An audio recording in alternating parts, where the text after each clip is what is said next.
Welcome to Penrose Learning, where we make understanding easy. You start by confirming prerequisites: updated Zepp and Google Fit apps, a signed-in Google account, and Bluetooth Plus location enabled. Open Zepp now and sign into your Zepp account if you haven't. Once signed in, make sure Google Fit is active on the device and uses the same Google account you want to sync to.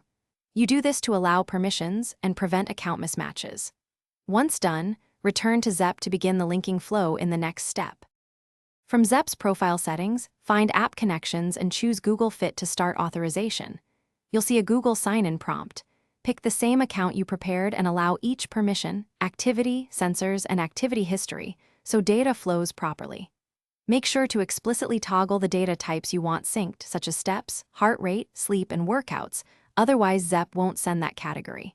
Once permissions are granted, Zepp shows a linked status. Pause briefly. You finish by verifying the sync in Google Fit. Look for steps or a recent workout within 10 to 15 minutes.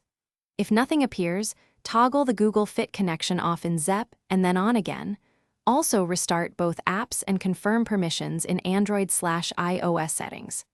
If problems persist, re-log into the Google account in Fit or clear the app cache, then test with a brief walk to force new data. One key tip: ensure only one Zepp/Amazfit account.